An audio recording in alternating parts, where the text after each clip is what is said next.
Hey everyone, welcome to Fiction Quest. Today, we're bringing you an incredible new movie on What if Naruto is summoned by Tsunade? Don't forget to subscribe and like this video before we begin. Let's get into the story.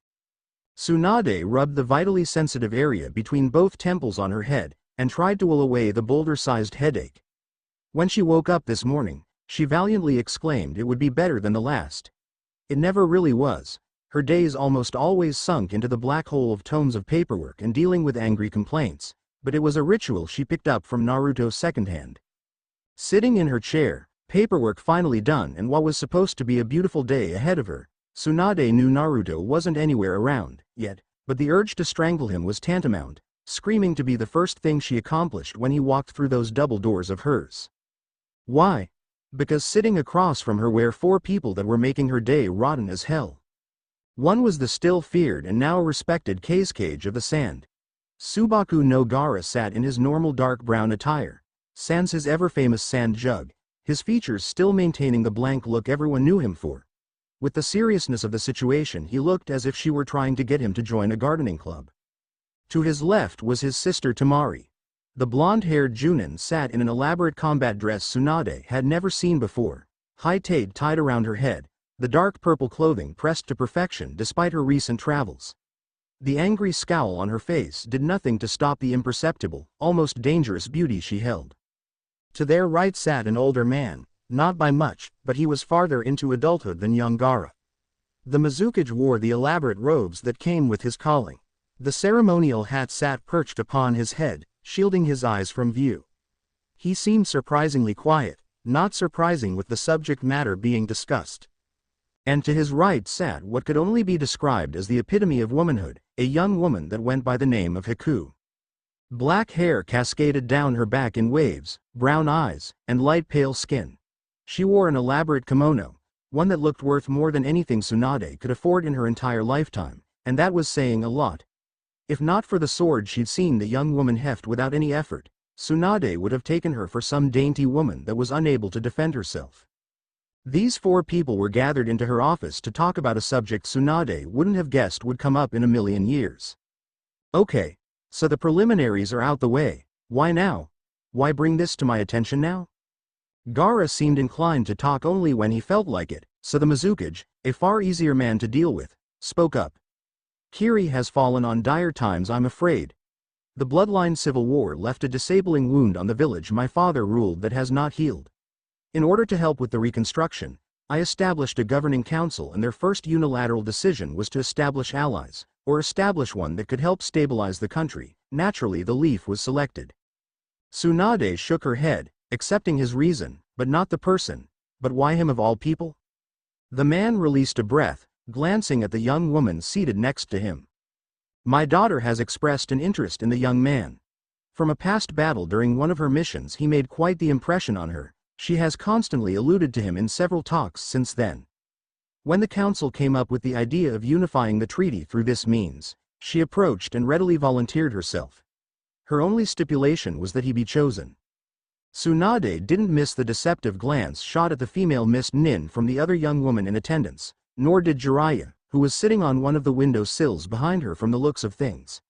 How the pervert caught wind of this meeting she didn't know. She only asked him to return Naruto a little earlier than he originally planned, but no matter how serious he looked at the moment, she'd known him too long not to know the lecherous thoughts cycling through his head. Nodding to the Mizukage, Tsunade turned toward Gaara. It seems the hidden sand has similar circumstances but for different reasons, am I correct?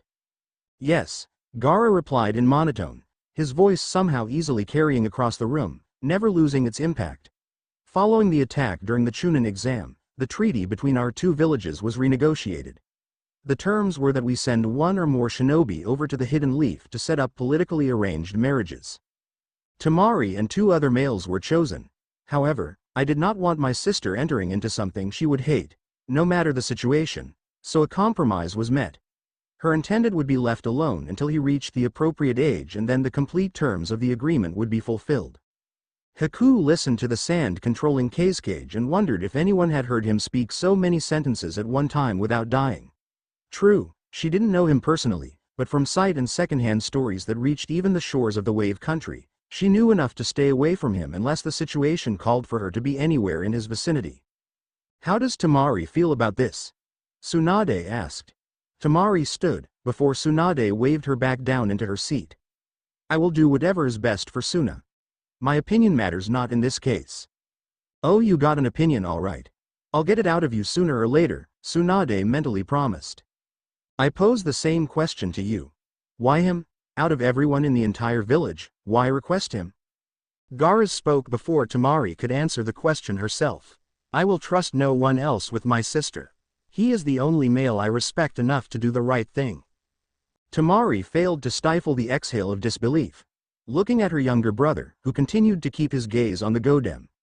It was so unlike Gaara to admit anything emotional.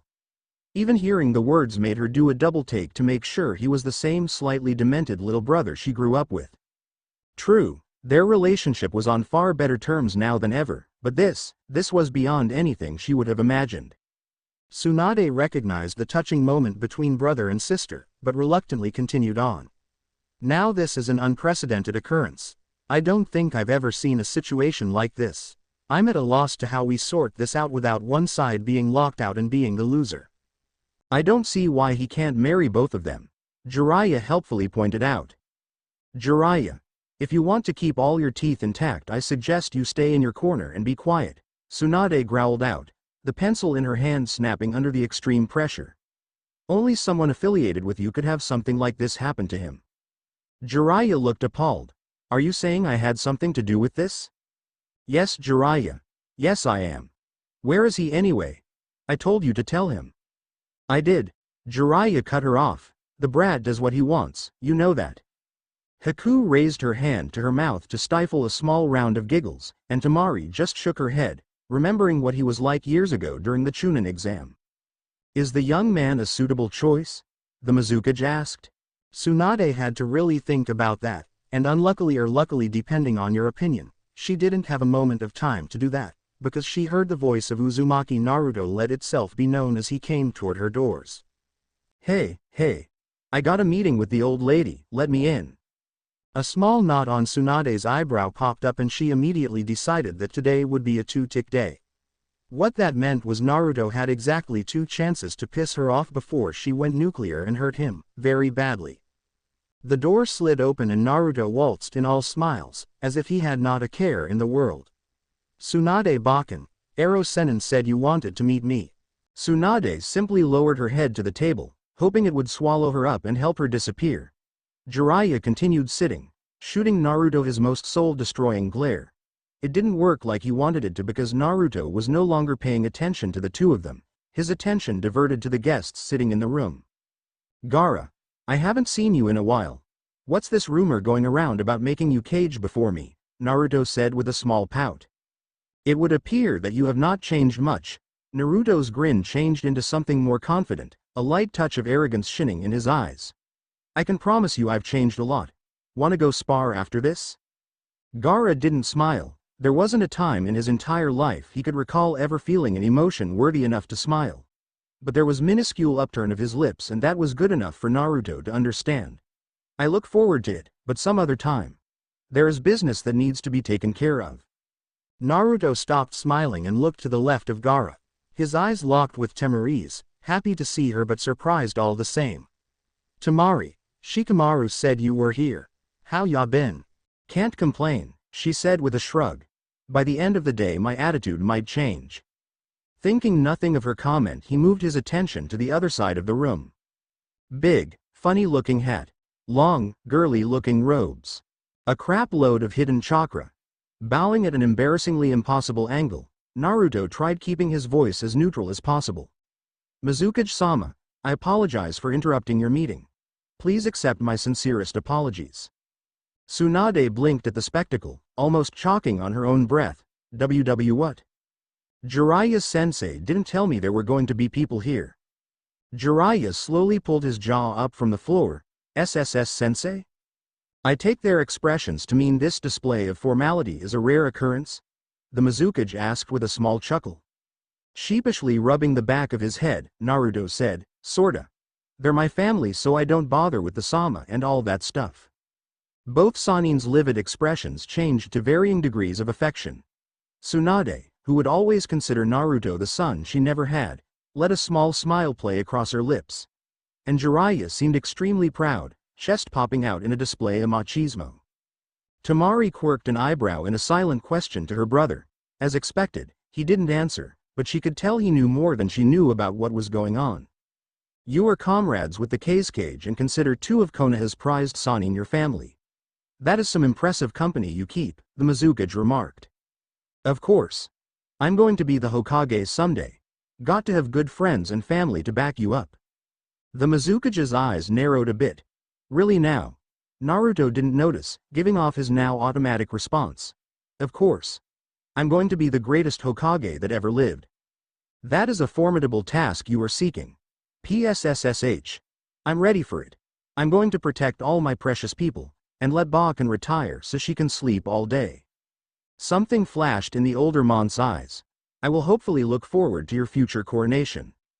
Naruto smiled, making the familiar gesture of rubbing the back of his head when he couldn't think of anything else to say. You have grown, Naruto-kun. Naruto stopped, looking around the room for the voice that brought him out of his blissful daydream of rampaging across the country in his own set of cage robes. Squinting in the direction of the raven-haired female in the nice-looking kimono, Naruto said, I've seen you somewhere before. She gave him a soft smile, eyes sparkling in delight. Yes, you have. It has been some time now. Crossing his arms at mid-chest, Naruto racked his brain for a moment. I've been so many places it's hard to pick out one face. I'll help you out. Remember 3 years ago, the Wave Country, battle on the bridge. Something clicked in his head and he let everyone know it as loud as he could. Ah! Naruto screamed, flipping upside down, grasping the ceiling like a frightened house cat. Ba-chan. There's a ghost next to the Mizukage, save him. Everybody, except Gaara and the two-seated Mist Nin, looked at Naruto as if he'd lost his mind. Naruto, if you don't get down I will hurt you, Tsunade roared. But she's a ghost. When it looked like Tsunade would follow through on her threat, Haku held up her hand to stall the horrific beatdown. If I may, Hokage-sama. Tsunade didn't let up the promising gleam of pain in her eyes, but she nodded, permitting Haku to speak. 3 years ago there was a battle on what is now called the Great Naruto Bridge. There a supposed rogue nin named Haku met her end when the Konoha Junin Hitaki Kakahi pierced her heart with his signature move, the Chidori. You seem pretty healthy to be dead, Tsunade quipped. Yes. And there is a very elaborate story involved. One I will tell you in due time, Naruto-kun. So you're not a ghost come back to haunt Kakashi-sensei for killing you? Naruto asked from his position on the ceiling. No, Naruto-kun, I'm not a ghost. Wow, Naruto said, landing softly on his feet. You're a lot better than I could have ever thought. You even fooled Kakashi-sensei. Haku blushed under the high praise. Thank you, Naruto-kun. Tsunade brought the conversation back to task, again marveling at how Naruto could throw everything into total chaos the moment he stepped foot in a place. Because Naruto obviously knows you too, we won't have to bother making introductions, and that makes this a lot easier. Naruto blank expression looked back at her and Tsunade felt a momentary pain of anguish before it was swept away in a tide of giddy victory. Embarrass me, will you? I'm going to love the look on your face. Naruto, I have some interesting news for you. His face perked up and Jiraiya knew Tsunade was only setting him up for the downfall. Evil woman indeed. Because of mitigating circumstances, both the Sand and Mist would like to enter into a peace treaty with the Leaf. While that is a good thing, there are some stipulations. And what's that? He asked, slightly wary. He didn't like the look in the old lady's eyes. That you marry the representative from their village. Haku has been chosen from the Mist and Tamari has been chosen from the Sand. For what seemed like minutes he didn't say anything. Naruto simply stared back at the Hokage in silent communication. Then out the blue, he said, but I can't get married, Tsunade Ba-chan. Tsunade frowned, asking, why not? Because Tenten just told me I was going to be her boyfriend. Tenten didn't give herself a lot of pep speeches, but today she was more excited than she could recall being for a long time. Not only was her team on a short break after a torrid amount of missions, but she would hopefully get a positive answer from the person she'd held an almost smoldering affection for. It would send a numerous amount of people into epileptic convulsions if they found out she was not talking about Hyuga Neji. Though she would admit she cared for her friend, that childish crush she fostered in her youth petered out over time. They were just too different to overcome a lot of the differences between them. Neji, despite the dramatic change, was still the same person somewhat, just slightly less angsty and Tenten. As much as she worked toward her dream of becoming a kunoichi of much repute, she liked having fun. Neji was anything but fun. In fact, the Hyuga genius could have the personality of a stone statue sometimes. A personality like that was not conducive to a fun-loving relationship. How the hell Ino managed to coral him into a relationship she would never know. The girl could get her stone-faced teammate to do almost anything. That was where her interest in Naruto originally stemmed from. She remembered hearing about some of his exploits. The Hokage painting, egging the one of the villagers home, setting off a stink bomb in the academy. These were only some of the stories she overheard, but they piqued her interest. So she went and gathered as much information as she could about this Naruto character, and when they met face to face, she was sadly disappointed. Short, loud, rude, he was everything a young girl hated in a prospective boyfriend. And like so many others, she relegated him to the back of her mind, forgetting he even existed. But oh, did he fix that little problem. If she had to pinpoint the exact moment the amount of interest she displayed in him changed, it would be the Chunin exams. She learned 3 things during that time. 1. Neji was of the extreme amount. 2. Sasuke, for all his hotness, was just as crazy and mentally deranged as her teammate. And 3. Naruto, as loud and coarse as he was, seemed to radiate a confidence that everyone surrounding him unconsciously soaked up. It was on display during the written test, when he shouted out how they couldn't stop him no matter what they did. It was on display when Neji cruelly beat on his cousin Hinata, with Naruto defending Hinata, vowing payback for treating her so harshly. And then there was the match in the finals, the one she knew Naruto was going to lose no matter how much time he had to train. After all, Neji was a genius of the highest caliber. Some people even making the point that he was stronger than Sasuke. But going against the perception everyone had of him was a natural character trait of Naruto's. He defied the natural assumption. Not only had he beaten Neji after her teammate unleashed his ultimate attack, he did it without making Neji feel any less of himself. Naruto said maybe 2 or 3 sentences, then pranced around the arena in one of the most ridiculous dances she had ever seen. That moment, it was as if a metaphorical hammer slammed into the back of her head, and she looked at him in a new light. Just like that. Funny, people constantly ragged on him about being dead last in his class and so forth. If this was the supposed dead last, then maybe the word genius needed to be redefined. And even after that moment, she continued witnessing him bring change to their village. The one thing she wanted to thank him for, he had no clue she knew about. How he managed to bring her idol Tsunade back to Konoha, Tenten didn't know, but she felt indebted to him. So for days after the battle with the sand and sound, Tenten poked, prodded, and thoroughly examined this new attraction she had for the blue-eyed blonde. She'd been pining away for Neji for so long, being attracted to someone new so suddenly seemed like a foreign concept to her. But she did work through it, and the thought of trying to establish a relationship with Naruto didn't seem anywhere near as harrowing a task as it was trying to get Neji. And what did she do when this great epiphany hit her? Nada. First that Sasuke left, then came that damnable mission, then everyone was injured or nearly dying, both of her teammates hurt again, without her lifting a finger. And in the middle of that chaos Naruto managed to slip away to train with Jiraiya-sama for 3 years. If not for Shizune-san, who was fast becoming one of her best friends, she wouldn't have known that much. So for 3 years she lived, trained, and waited. In his absence she didn't forget him, on the contrary, his absence was felt by everyone. They may not have said it, but his energy was missing, leaving a void everyone could feel. It was then she promised herself that the next time she saw him she wouldn't hesitate. There wouldn't be any of the nervous babbling or wide-eyed girlish giggling. She'd ask him to go out and wouldn't take no for an answer. And just to be sure, she had Shizune-san keep her up to date on anything related to him. Of course she never learned much. Tsunade-sama was extremely tight-lipped about anything concerning Naruto, Shizune told her, but as long as she knew when he returned, that was enough. And return he did, a lot earlier than she was told he would, but he came back, and she was one of the first people he saw, after Tsunade-sama. Shizune-san. Uruka-san. The nice people at Ichiraku. Sakura. Oh hell, forget it. The point was she was able to corner him, release everything she had kept built up in her chest, and watch him stand there in a stupor. When it became apparent he wouldn't be moving for quite some time, she left to think over it during the day, promising to check up with him the next day to find her answer. Now here she was, freshening up if you will just a bit.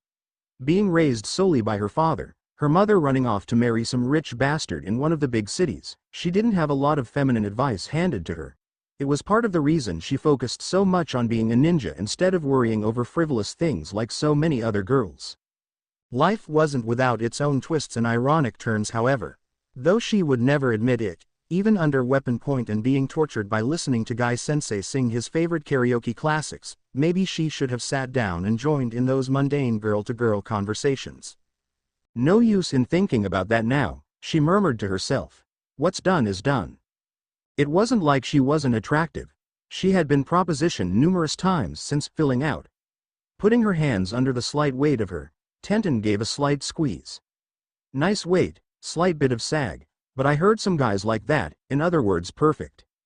Turning down suitors left and right, she never lost sight of her ultimate goal, and now that it was in sight, she felt the battle was already over.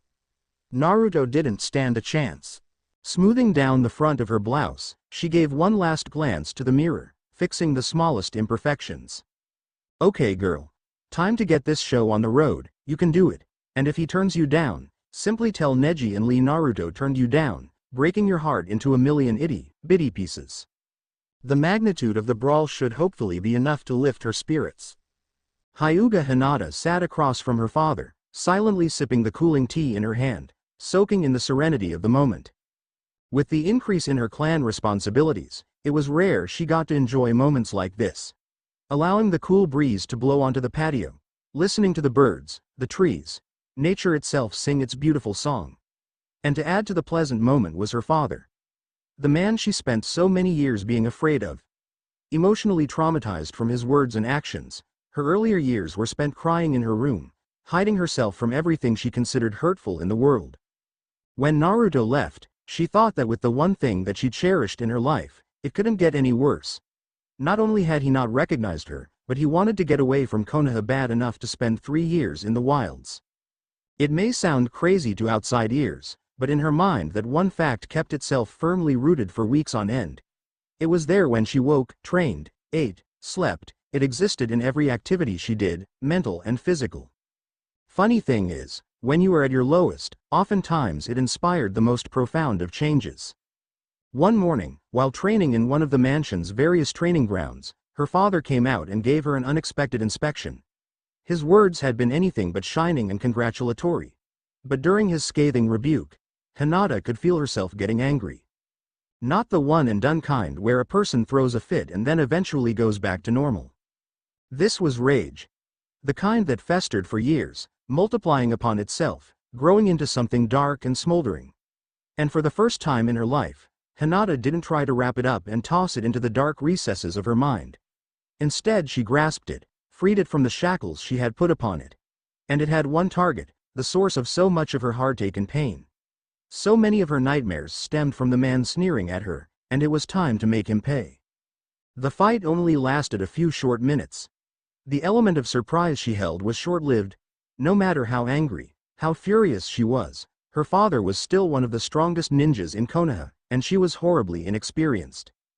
After spending 2 weeks in the hospital, a few of those days being spent unconscious, she was released and it seemed like she walked into a different world. Everyone seemed to acknowledge her, though in different ways. Her teammates, even Kurenai's sensei, seemed proud that she finally stood up for herself, even if it was something as radical as going against the Hyuga head. Her cousin Neji would stare at her in mute fascination, shaking his head at random intervals, failing to picture the timid Hinata as an enraged attacker. And so on the picture went. The younger generation pictured her as some kind of rebel, a girl who had enough of being pushed around, someone who finally decided to fight back. The older generation of elders were not so enthralled with her performance. Many of them, Hyuga heads primarily, wanted her denounced from the clan. Such as breach of protocol would not be tolerated, they said. If she was allowed to get away with such an attempt, others would do the same. Though surprised at the changed perception of her in the mostly shinobi ranks, the most startling was her father.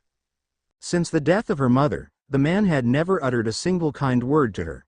Their exchanges were always his glares and sharp recriminations, followed by her meekly shrinking away with a nod. But when she returned home, he cornered her in her room, and with the look he was giving her she wondered if her attacking him was the final straw. The one thing he was looking for to cast her out of the clan and wipe his hands of her. He did the last thing she would have ever expected him to do. Hyuga Hiyashi, head of the Hyuga clan, her father, apologized. For what seemed like hours, he simply stood at the foot of her bed and talked to her. It was the changing point in their relationship. He wasn't all that different to any outsiders, but to his two daughters, as well as Neji to a degree, he was the father Hinata spent countless nights praying he would become. You seem peaceful this morning, daughter. Hinata pulled herself from her mental recount of the past, gifting her father with a beautiful smile. Yes, it is a beautiful day today. Are you sure this has nothing to do with the Uzumaki child that has returned? Hiyashi asked behind a sip of morning tea. Personally, Hiyashi had no problem with his daughter pursuing the boy. For one, he didn't allow himself to function off of base emotions like so many lower-class citizens. As long as the child was able to keep the beast contained and continue to do so till his grave, then the two of them would not have any problems. The thought of marrying the kind of power Naruto held into his family never crossed his mind once, seriously. Failing to hide the red blush on her cheeks, Hinata valiantly tried to derail the train of thought her father was heading on. No, I am simply glad we have a chance to talk this morning. You have been so busy lately. Is something troubling you? Ah. Konoha is entering interesting times. Everyone will have to remain vigilant in the coming trials. Is everything all right? Hinata asked. Nothing you should trouble yourself over. You should also note that trying to distract me from the subject will not work. Releasing a sigh, resigned to the fact that her father would not be dropping the subject, Hinata answered the initial question. Naruto-kun is back, but I still cannot approach him without making a fool of myself. For just a moment, Hinata's visage was pained, something Hiyashi caught easily. I want to tell him how I feel, but when I'm around him the words get caught and the only thing I can do is stutter and stare. Hinata seemed to sink further into herself, one of the few old habits she was still struggling to get rid of. Maybe I'm not meant to be with him. After 3 years of trying to make myself stronger so I could be someone he could rely on. Sadly, I'm still weak when it comes to talking to the most important thing. Very well then, Hiyashi answered, his voice grave. If that is how you feel then I can't help you any more than I have. Atu-san? If you think the battle is already lost, then it is. A disheartened shinobi is always the first to die on the battlefield. That's why only the strongest of us survive. To waver means death. Hinata broke in before his rant went into overdrive. It was something she learned he had the ability to do with frightening regularity. Atu-san, how does this relate to Naruto? Coughing into his hand, Hiyashi gave Hinata his most steely gaze. You must treat this as a battle, Hinata. Otherwise you will end up defeated or dead, lost to the eyes of the very thing you seek. You must not waver from your ultimate goal. Hinata was completely lost now. She had no idea what he was talking about. Leaning down until their faces were only inches apart, Hiyashi knew his daughter's reticence would need to be squashed out like so many weak shinobi. If his words of encouragement failed to do the job, then this tidbit of information would surely spur her into action like a true Hyuga. I have received word from several very reliable sources that Uzumaki has several suitors claiming his hand. Of course Hiyashi didn't tell Hinata that when he said several, he only meant 2. Neji, who Hiyashi overheard talking to Ino regarding his female teammate's crush on Naruto, Taunton, Benton, or whatever her name was. And the desk clerk in the Hokage Tower. The young woman was one of the greatest gossip hounds in Konoha. When Naruto came out grumbling aloud, she managed to piece together his garbled sentences and took her lunch break to immediately report to him. The details are scarce, and knowing the source may be fabricated, but you cannot let this indecision mar your chances. If the rumors are true, your window of opportunity is shrinking, daughter. Hinata looked shocked, and a little scared. Someone else is after Naruto-kun.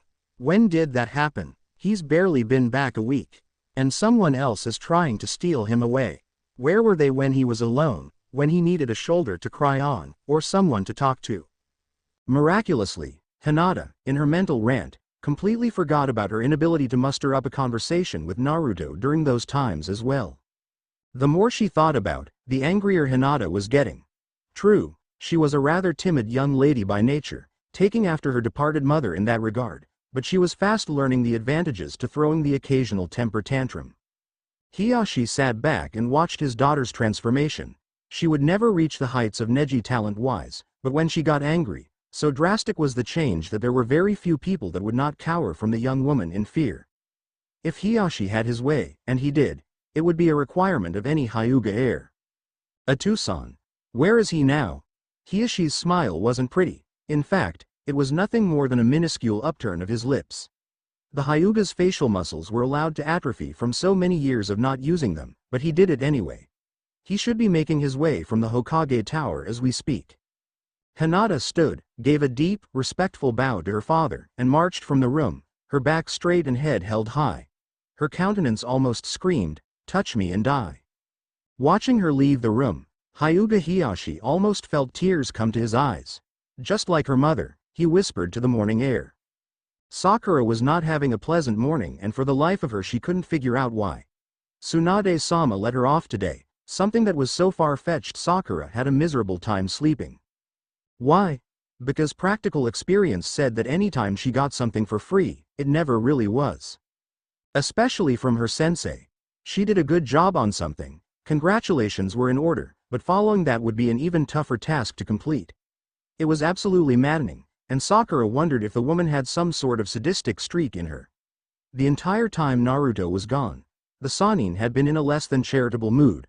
For that alone Sakura was glad her teammate returned home. Liar, her consciousness, aka inner Sakura, said to her, "You're happy because you walked in on Naruto training in the forest without his shirt on the other day." Sakura chose to remain silent, but inner Sakura would not be swayed.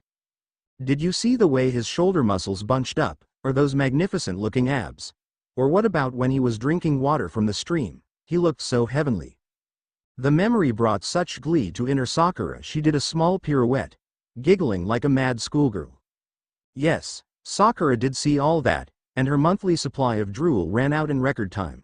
When she caught herself ogling Naruto of all people, Sakura thought it was high time to leave. Maybe as a safety precaution she could get a checkup to make sure there wasn't anything seriously wrong with her mentally.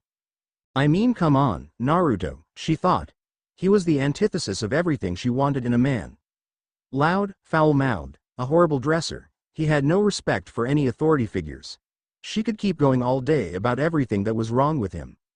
He's also kind, loving, will do anything for anyone he considers a friend, puts himself in extreme danger to keep his promises.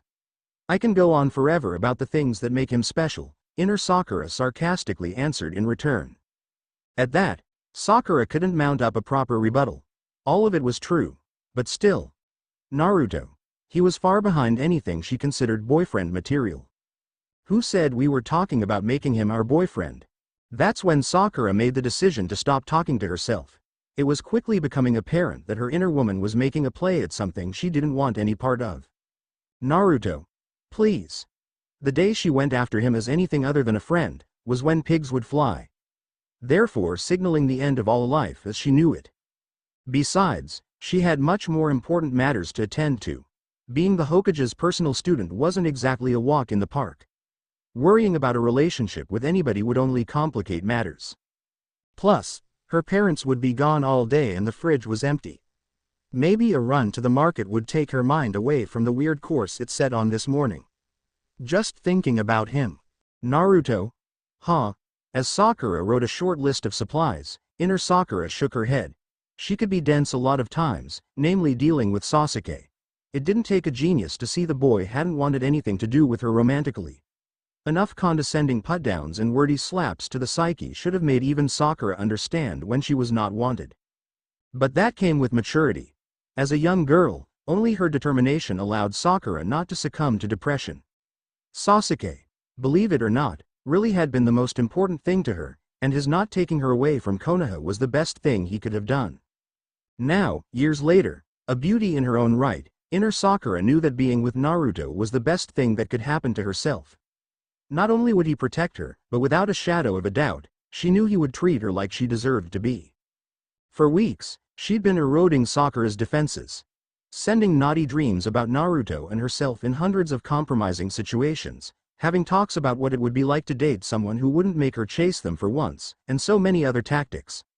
The one problem was that the more she worked at Sakura's defenses, the more she herself wanted him, and now it seemed she didn't know where her want, and the outer Sakuras began. The scene from the forest was just the icing on the cake. It made her vow that before the day was over she would be experiencing the wonderful lips of Uzumaki Naruto. Walking out the door, Sakura had no idea why there was a blush on her cheeks. Naruto tried to focus on the bowl in front of him. The marvelous masterpiece created by the gods of Ichiraku smelled heavenly. It was easy to say it would taste just as good. But to fully appreciate the work they put into it, it would require all of his attention. At the moment, that was a hard thing to gather. On both sides of him were two girls, no make that women, each one eating their meals in different but just as efficient ways. During his travels, Naruto found out he could almost pinpoint a person's personality by the way they ate food. Naturally, ramen was the best thing in the world, so it was easier for him to read people when they were eating the blessed noodles. Take for instance, Tamari. He noticed that she was what he dubbed a roller. Tamari would take her chopsticks, grab hold of a nice amount of noodles, and roll them around until the noodles were wrapped into a nice ball, then eat them. It was an uncommon technique, one that very few people bothered to do in their rush to hurry up and finish eating. It also was a great example of his earlier thought. Her eating habit matched her personality perfectly. He remembered the Chunin exam, the second time he got to see her fight up close. Shikamaru, as lazy as unresponsive as he could be, was a known genius. But, the entire fight she held up mentally on her end, taking her time to think up strategies and plan counterattacks, giving Pineapple Head a good run for his money. That she lost was of little importance. It left an undeniable impression on him. Now she was a Junin, a very powerful one from what the old hag figured. Her pleas to not piss Tamari off kind of nailed the point home. Haku, now she was a strainer. She made sure there was not a single drop of juice capable of staining an inch of her clothing before eating. It was tedious and extremely boring, almost taking a full 10 seconds to take one mouthful. Naruto would never be able to pull such a move off, he just didn't have the patience. Something Haku seemed to have in spades. He hadn't gotten the full story yet, but for her to pull such a coup meant she was a planner. Someone that could wait weeks to make sure the right conditions were met before she enabled a plan. That was a strainer through and through. Was there anything ramen couldn't help him solve? Naruto didn't think so. So Naruto-kun, what are you going to do now that you're back? Haku asked. His first goal was to get Sasuke back, without a doubt. Everything he had done for the past 3 years was to accomplish that one goal. But with this present situation hanging over his head, he didn't know what to do. They came all the way here to see him, and if he just left to go and run around the country looking for his lost teammate, he didn't think Haku or Tamari would appreciate it. Add to that Gaara and Haku's father and things could get really ugly. Unfortunately, Naruto was going to get a crash course in what ugly really meant. Naruto opened his mouth to answer when his danger sense started kicking in. What is this danger sense?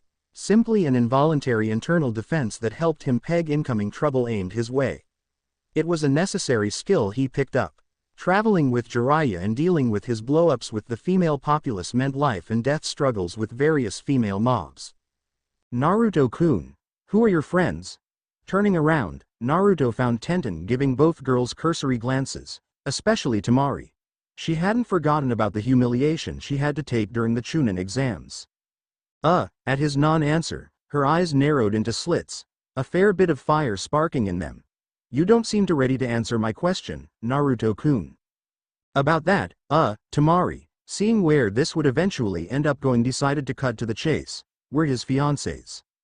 There was a collective gasp of shock from everyone in sound range, the loudest coming from someone behind Tenten.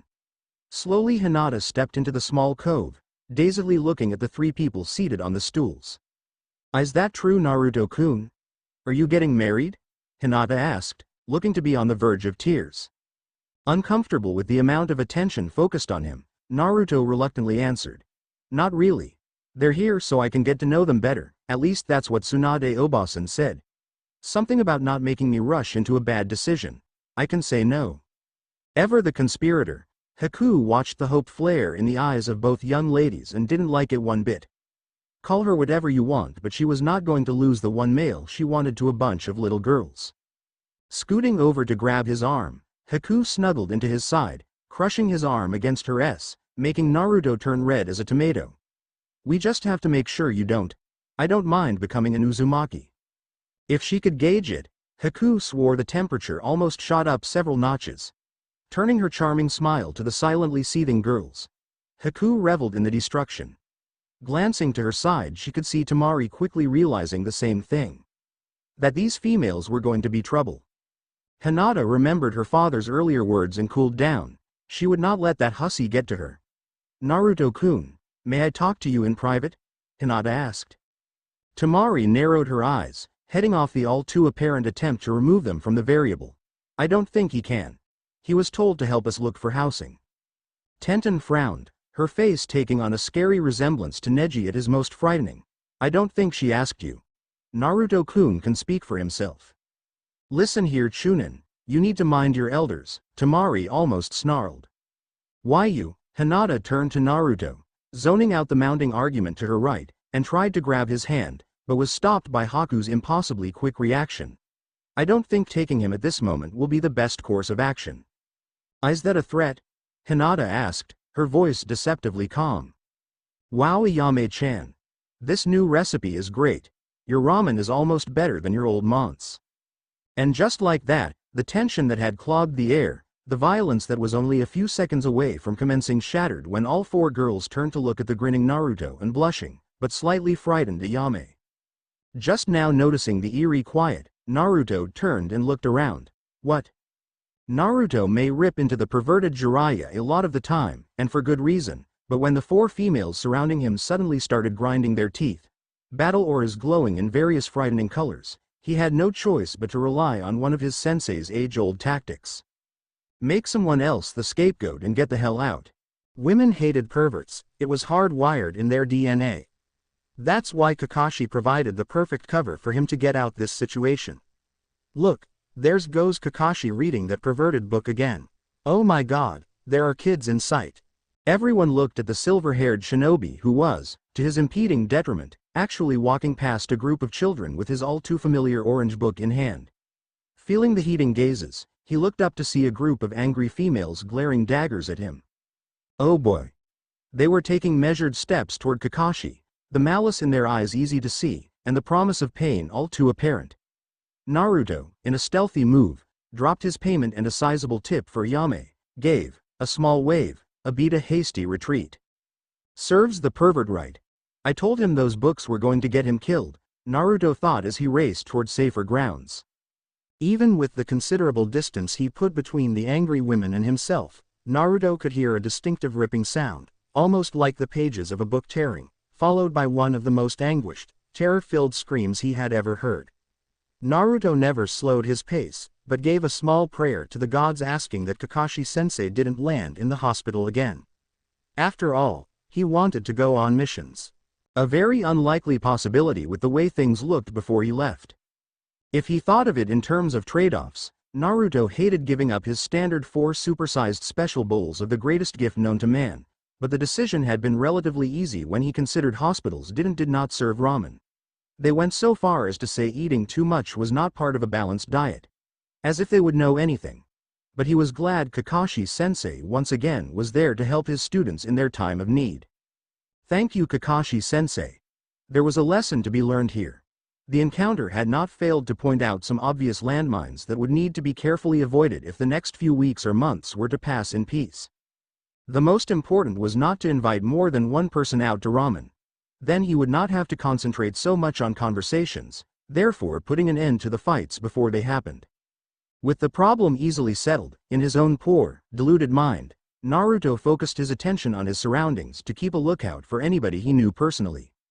The past week was pretty much filled with nothing but training and more training. Since their three-year journey was cut short, Naruto put a premium on working himself to exhaustion most afternoons. He wasn't making anywhere near the progress he was during their road trip, but it was better than sitting and letting the few things he did know deteriorate. Naruto-kun. Naruto skidded to a halt along one of the rooftops, casting a look round to try and locate the collar. Down here. Looking down, he found his teammate Sakura, carrying a bag that looked filled with groceries. "Hey Sakura-chan. What are you doing?" Frowning at his lack of anything approaching manners or common decency, Sakura shouted up at him, "Naruto, get down from there." Naruto shrugged his shoulders before hopping down to land in front of her. Eyes closed in happy half-moon crescents. The familiar scene of Naruto rubbing the back of his head brought an involuntary smile to Sakura's face. "Where were you going?" Sakura asked. "Nowhere really, I'm more bored than anything." Sakura shook her head. "Naruto, it's a beautiful day. Why don't you take a break and enjoy it for once?" "I do enjoy my days. Future Hokages can't take days off." "Well, today you will," Sakura said with a frown marring her face. "But I don't want to," Naruto whined, his face turning into a tear-inducing pout. The frown morphed into a scowl, her eyes narrowing into slits, and a small, but all too real fire flared in her eyes. "You will take a break today and that's final." Preservation instincts kicking in, Naruto decided that being quiet would net him a far better outcome than trying to continue arguing. And the thought of running was ended when he thought Sakura would run into him sooner or later when they had another team meeting. By then her temper would have reached legendary levels. Not something he wanted to experience firsthand. Sakura took his silence to mean he would listen to her for once.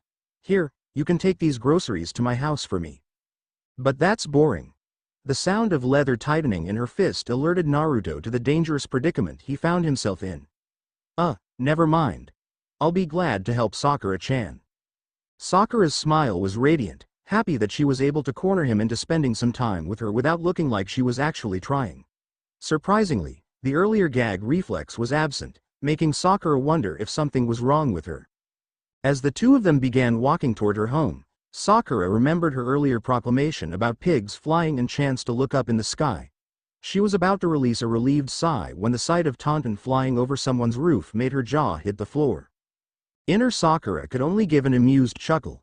Irony was a beautiful thing sometimes. Ayame was a sweet girl. She was raised by her father, who was a retired Chunin, and her mother, who was the sweetest woman in the world, and even with their Spartan lifestyle, they always managed to get her everything she needed. She was loved, raised to be an ideal young woman, and promised her father's beloved ramen stand if she wanted it when she got older. It may not sound as important to another person, but you had to take into account her father's love for the art of making ramen. She didn't know the entire story, but her father had been a ninja of Konoha. He wasn't very talented, but he used his head to help him make it through the bloody battles that existed during his time. But after years of service, the daily grind began to get to him. Retiring in his mid-30s, her father decided he would pursue another one of his goals, to open up his own stand and make a living feeding the same people he spent so many years protecting. It was there he met her mother, who incidentally was his very first customer. Her mother, a woman from a family that specialized in making durable clothing for the shinobi of the village, which meant they were extremely wealthy, was younger than her father by 8 years. But from the story she always found her mother reminiscing, her mother would always tell her it was love at first sight. It took them years to finally settle down. Between her family wanting her to remain in the family business, and thinking shinobi were beneath their daughter's notice, and her father's reluctance to start any kind of relationship with anybody, her mother had her work cut out for her. But she persevered, choosing love over her birth family. When her family threatened to disown her for dating Ayame's father, mother simply took her name away from the family registry and never looked back, spending the rest of her days helping her father at the ramen stand, and enjoying the time they had with each other. It was a dangerous thing to think, but Ayame always wondered if her mother regretted her decision. Other than her father, and his extended family who loved her unconditionally, everyone from her mother's side seemed to give her the cold shoulder, acting as if she never existed. It was puzzling as a child, and until she had grown older, Ayame never knew why her relatives acted as such. Her mother never did treat them the same way they treated her. She treated everyone the same, with a love and care for their well-being that stunned people speechless. Ayame had never once seen her parents in a public argument. Sure, she knew on a fundamental level that everything was not perfect, but they always managed to provide a happy, stable home. That was how she and her little brother grew up, and it was why she never looked at Naruto the same as everyone else. Her father treated him like a son, and when she was around her mother babied him until he would go red in the face. Her family treated him like one of their own. Her mother had at one time tried to get Naruto to come and live with them. Initially, she had no idea he had lived by himself, and furious with the Hokage and everyone else in the village she had went directly to the Hokage to try and adopt Naruto. But the decision had been Naruto's, and by then, at the age of 7, Naruto had been so used to living on his own he turned down the offer, even with her mother's pleading. He was just too used to having to take care of himself to go and be a burden on someone else. But he continued to visit, stopping by every day for the longest time. It allowed her to watch him grow into the person he was today and admire him just as much. Ayame had to be frank, she liked him. She liked what he was, and liked the way he was growing up.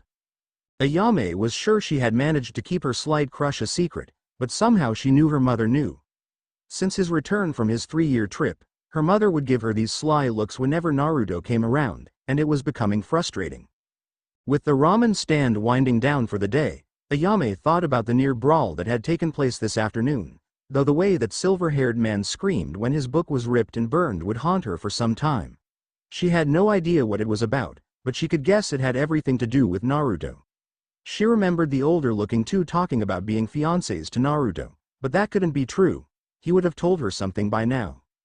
He would always make time to talk to her about everything that happened to him, whether it was something important like what to do about his crush on Sakura, or simpler things like why ramen wasn't considered the greatest food on earth. He would come to her.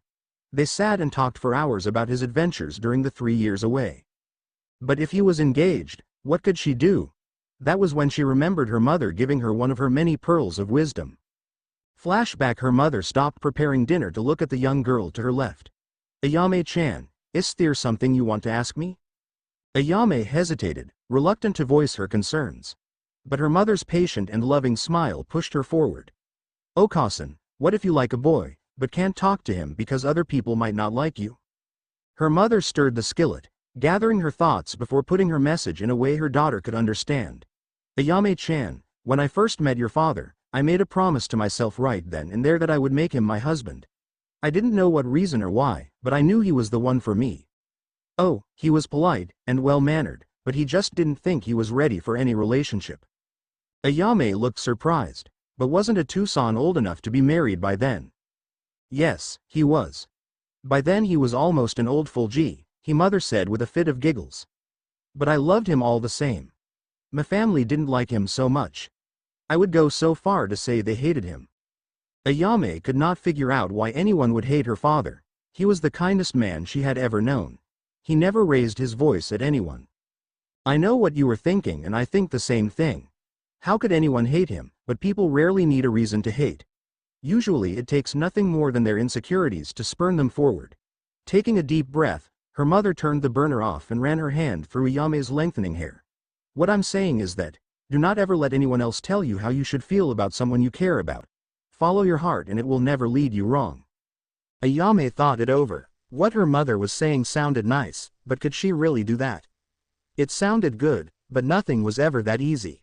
Another thing, Ayame-chan, if I listened to everyone else instead of my heart, I wouldn't have had this beautiful little girl standing next to me. End flashback. So maybe she should just listen to her heart. It worked for her mother, and she always seemed happy. That didn't seem that hard of a task. Taking Naruto-kun a bowl of ramen for breakfast would be nice.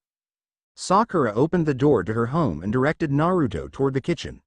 Naruto dropped the package, looking around the nicely furnished home with a little bit of awe. A reasonable reaction when you considered how Naruto's home always looked like a war zone to everyone but his own eyes. Wow, Sakura-chan, you have a really nice home. Sakura smiled, blushing at the light, unintentional compliment. Thank you. I don't do much but live here. My parents are the ones you should thank. Naruto did not seem to hear her, too busy looking at anything and everything in the house. He continued to peruse everything in sight, stopping at one of the pictures hanging on the wall in the room. Is this you? Sakura walked up to him, unconsciously putting as little space as possible between the two of them. Yup. That was my 3-year birthday party. After a while and Naruto hadn't said anything, Sakura turned to see his gaze lingering on the picture. The expression on his face something she had never seen before. He looked so lonely, like he was the only person in the room. Naruto, He blinked, pulling away from wherever he was and smiled at her concerned look. There are a lot of people in the picture. You must have a big family. Yeah. I'm the first one to become a shinobi in years. My great-grandfather was the last one. Naruto's eyes widened in shock. You're really cool then, Sakura-chan. I didn't know. Sakura said nothing. She held his blue-eyed gaze looking for something she could not define. But before she could find her answer, Naruto turned away and started walking along the wall looking at the rest of the pictures that were hung. Do you want something to drink? Naruto shook his head. No, I'm okay. I should be heading back home. Naruto looked ready to leave and Sakura screamed out, "Wait!" Naruto stopped in mid-step, wondering if he did something like leave a smudge on one of the pictures. Sakura's brain scrambled for something to say. She had not meant to call out to him, but now that he had stopped, what did she say?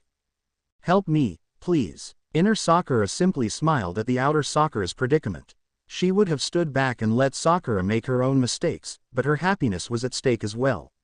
It was all about the balance of inner and outer peace, or whatever that meant. She was never into that yin-yang stuff. Ask him to eat with you. Your parents aren't home. No one is going to say anything. But, outer Sakura started. Listen girl, if you don't try to get in good now, you won't have a second chance. I'm getting vibes from him. Vibes? Inner Sakura nodded her head. You know, when women single out a certain male as theirs, they place their mark on him. You can't see it, but if you use your womanly intuition you can tell. I don't think there is a place someone hasn't marked on Naruto.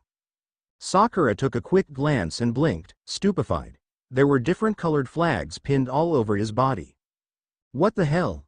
Inner Sakura was just as surprised as outer Sakura. She really had not known it was so many. The Hyuga girl, and his two new fiancés she knew about. But there were over a dozen total. My god. Who are all these women? Inner Sakura whispered in silent horror. Outer Sakura didn't know, and didn't care. All this did what point out to her how wrong she had been. But she would not lose him to those hussies. I'm going to fix him the best meal he's ever tasted in his life. With the youthful fire of determination burning in her eyes, Sakura approached Naruto and took his hand in hers. Naruto looked at her and swallowed the lump of coal in his throat at the look she was giving him. Sakura-chan, I'm cooking. Will you stay and eat with me? My Kyuubi sense is tingling, which, when translated, means oncoming danger he needed to look out for. But the grip Sakura had on his hand was so tight, with a small twinge she could break his hand. Okay Sakura-chan, I would love to. Sakura smiled, and Naruto was relieved it wasn't the pain is coming smile or the I am going to kill you one. Do you know how to cook? Naruto asked after he thought just what he would be eating. There was a deceptive shift in Sakura's facial expression. Naruto called this new look the one more word and you will be hurt look. He wisely kept silent after that. A very tired Naruto slowly made his way into his very small, but cozy apartment. He left his lights off, using the moon to shine light on where he needed to go. Today had been something of an anomaly. Not only had he spent time with Sakura, but she didn't seem to want to leave him alone. Surely his teammate was sick, or maybe she was getting really worried about Sasuke. Did he still like her? Of course, but it wasn't with the same burning idiocy from his childhood. Ero Sennin had taught him a lot of things, when he wasn't off on one of his perverted quests for porn. But one of the things that stuck with him till this day was, when he said that with women, sometimes letting them go is the best thing you could ever do for them. So he left his notions of the perfect girlfriend behind and focused on other things. Who knew? Maybe if he followed Ero Sennin's advice, Sakura might come around sometime in the future. Somewhere in the cosmos, the notion of irony was close to tears. He was laughing so hard. After a quick meal of instant ramen, and a quick brush of his teeth, Naruto stripped down into his boxers, and slid under his sheets. As strange as today was, he could guess tomorrow would be even weirder. Just as he laid his head on the pillow, there was another body already under the sheets, this one entirely. A pair of slim arms snugly wrapped themselves around his waist, and he could feel a pair of bare ass press into his back, a shapely leg crossing over his own. Naruto-sama, I have missed you, the hard, yet somehow delicate voice said. Naruto immediately knew who it was. Kin, what are you doing here, and in my bed? He asked, shocked at the girl's boldness. Snuggling up even closer, Kin's voice was almost a whisper in his ear. After you tied me up in the middle of the night and left me on the doorstep of the kind, elderly lady, I simply untied myself and followed your trail back here to Konoha. What? Dropping a light kiss on his cheek, Kin elaborated for his sake. After you saved me, I made it my vow to follow you till the end. You cared enough to save me, and I will dedicate my life to making sure you will never be alone again. What do you say to someone that gave such a dedication to your well-being? If you were Uzumaki Naruto, the only thing you could say was, damn. This is going to get bad. As unladylike as that sounded, that was as blunt as she could make it. People saw what they wanted to see when it came to her. Led by their eyes, they took one glance at a picture and took that one time to formulate a lasting perception that would take weeks of change to fix. Haku had no time for such trivialities. As she greeted the morning from the window in the apartment she and the Sand representative Tamari would be housed in during their stay, Haku sat on the windowsill, admiring the beautiful morning at its dawn. Continuing on with her former thoughts of perception, she looked down at herself. Clad in a beautiful kimono, raven black hair flowing down her back, and beautiful brown eyes, she was the picture of feminine domesticity. A home, 2 children to look after while her husband worked a number of jobs to bring in the income. That is what they saw when given a first glance. Not knowing she was the second in command to the leader of Kirigakure's 7 legendary swordsmen. That at 19 she had accomplished feats very few in the militaristic nation could hope to match. Or that her mother was killed by her father's best friend. That she spent the greater part of her years working undercover to bring down one of Kiri's most dangerous opponents. Haku was who she was because her childhood had been shattered one morning when both her and her mother were sent into hiding because of a coup against her father. The cage had almost succeeded.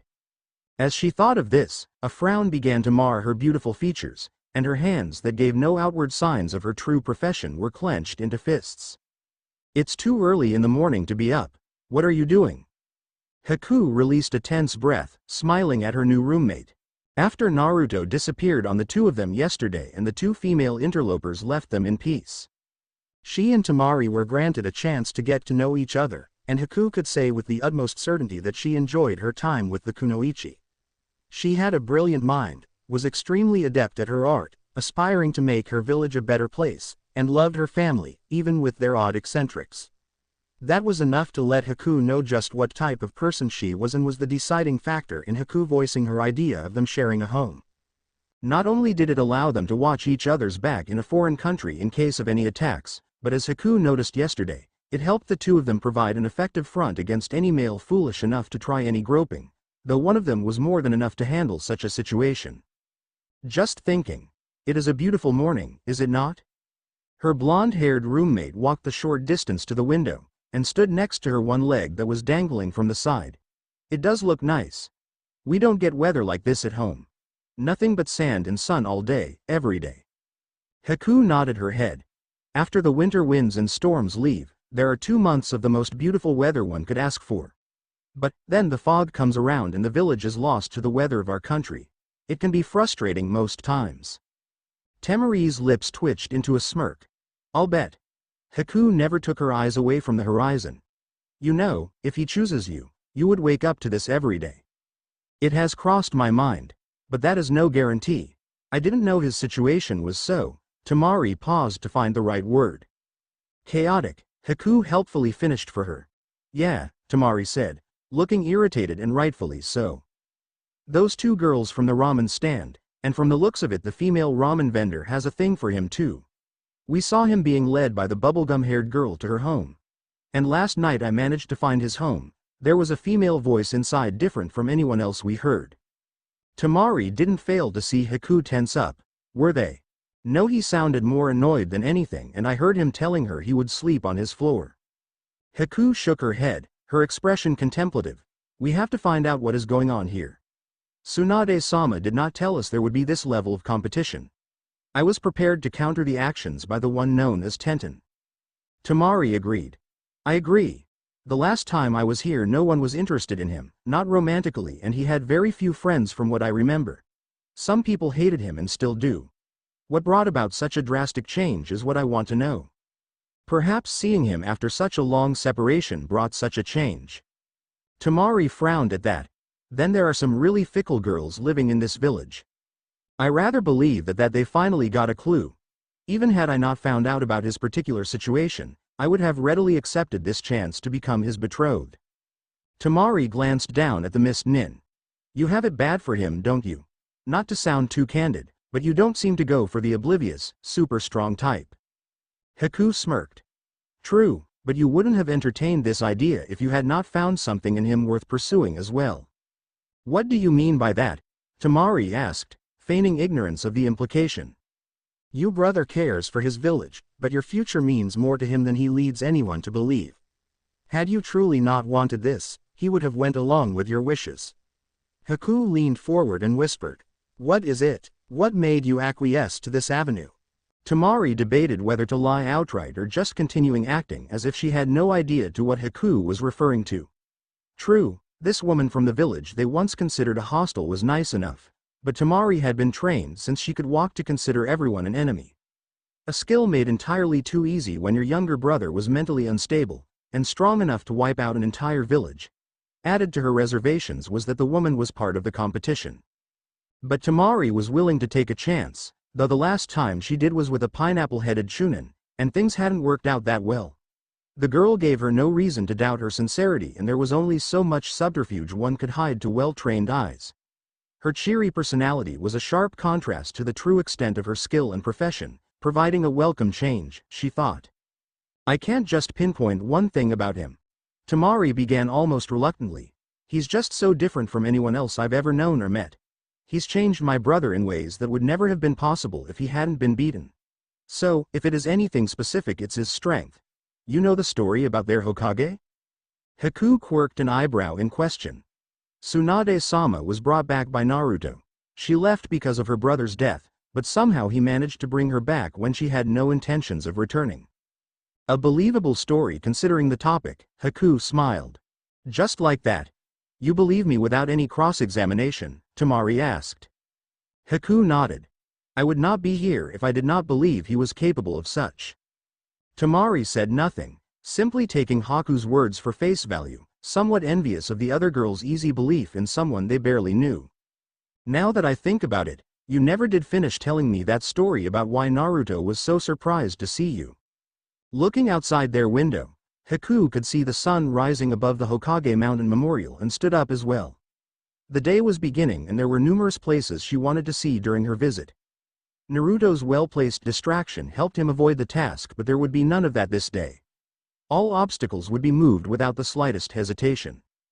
Tamari-san, we have a long day ahead of us.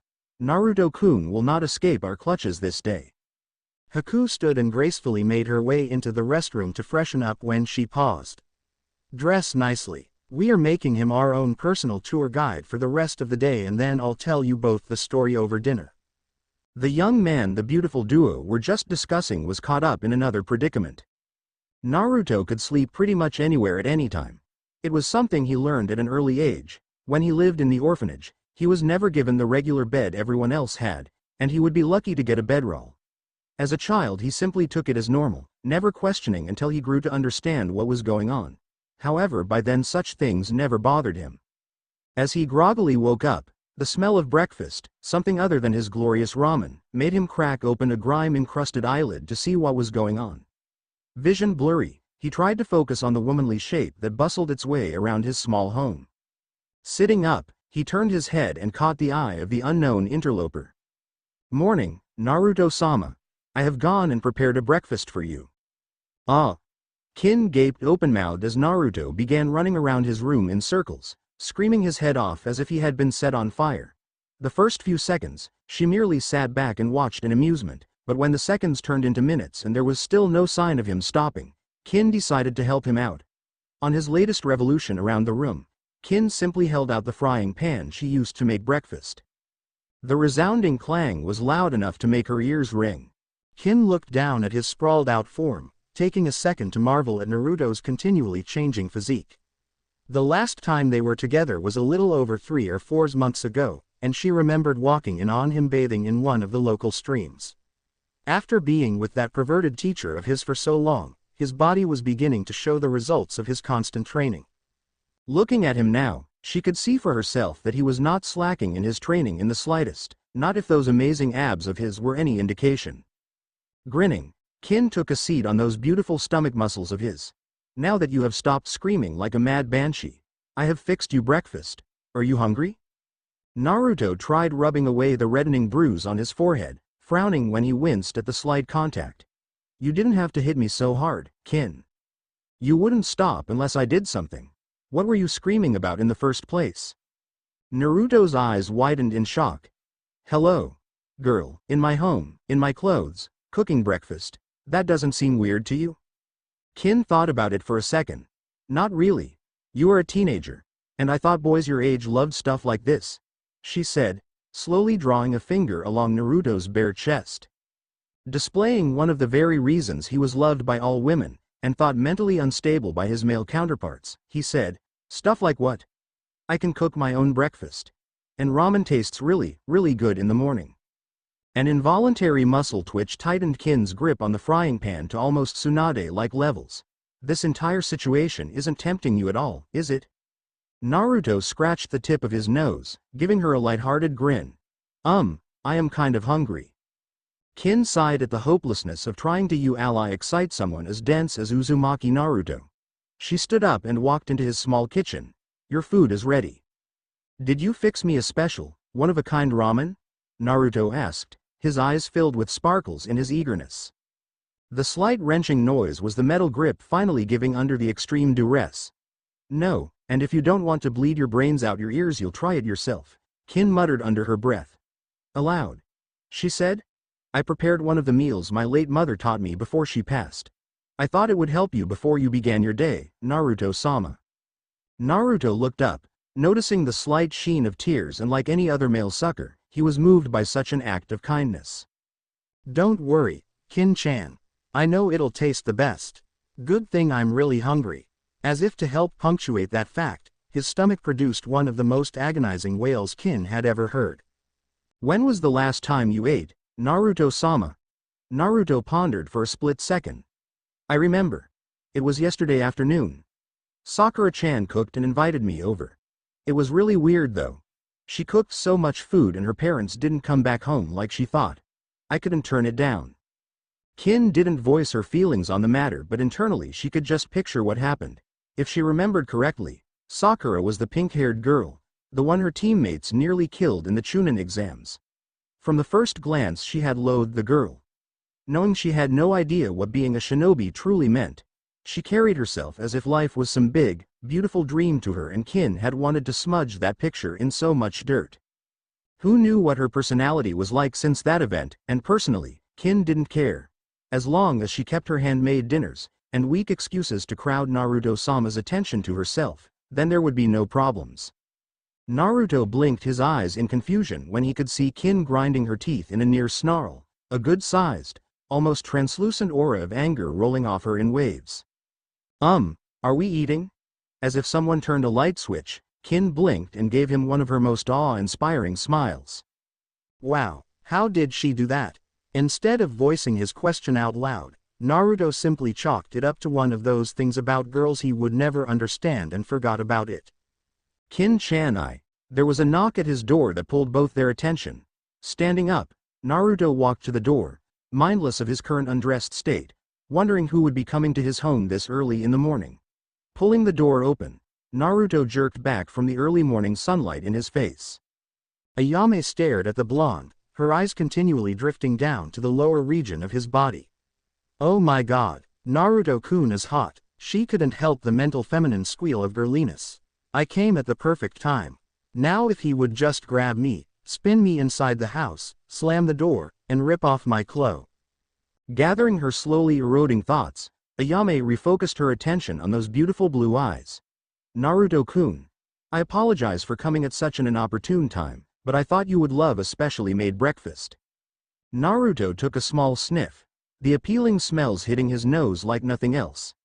His eyes slowly growing in size till they almost reached his eyebrows, Naruto reached forward as if he were touching a scroll containing the ultimate jutsu. Wiping the small dabble of drool from his mouth he asked, what flavor is this? Ayame smiled, leaning forward till their noses were almost touching. She couldn't stop her internal laughing at Naruto's reaction. Naruto kept trying to pull his attention away from the steaming bowl in her hands, his eyes darting to her own, before shifting back to the bowl. When it looked he was locked in some sort of trance, Ayame decided to see if she could come in. Naruto-kun, you don't think I could? Suddenly, there was a very female-sounding voice in the rear. Ayame craned her neck to the side, and almost snarled at the sight. Kin, who had started toward the door, paused. As if drawn by some primal force neither could even begin to understand, they immediately launched at each other, throwing punches, kicks, biting, pulling hair, anything to gain an advantage. Blows exchanging in a rapid-fire musical of fist meeting flesh. Naruto had never seen anything like it. Both girls started panting, exhaustion setting in, and could only glare at the other. Summoning up the last vestiges of strength within themselves, they started a mad dash at the other, fists cocked back for maximum black-eye potential. When they were only inches away, their arms shot forward, like pistons, catching the other point blank in the face, the punches having enough power to send both corkscrewing into the walls of his apartment. Naruto looked around home, whistling at the damage. Whoa! Who knew Ayame could kick ass? Naruto blinked his eyes, and was presented with a much more believable picture. Forgot Ayame hasn't had any ninja training, he. Naruto. Naruto. Naruto. Naruto, don't you have anything to say? An exasperated Ayame asked before Kin took the frying pan to the back of his head from the looks of it. There was a bowl of ramen, very good ramen in his humble opinion, in his hand, and if he was right, two agitated girls waiting for him to say something. This situation was bad enough that even he could see the bad results that could easily happen. His options of getting out were limited. Thinking quickly, Naruto tried to recall the various ways he'd seen his perverted sensei get out of similar situations. He could feel the answer on the edge of his mind, just waiting to be grabbed. If only. Naruto, I didn't know you were having guests this morning, Haku said as she and Temari approached the scene. Her voice light and cheerful, but the glint in her eyes signaling that all was not well. Temari stood right next to the mist Kunoichi, the severe frown on her face leaving her dislike for the women, especially Kin, who still was dressed in his shirt, present for all to see. And as all this happened, Naruto was painfully aware his ramen was getting colder by the second. Why me? No one answered him. The young women were too busy glaring at each other, battle auras flaring. The end. Now we will see you in next video.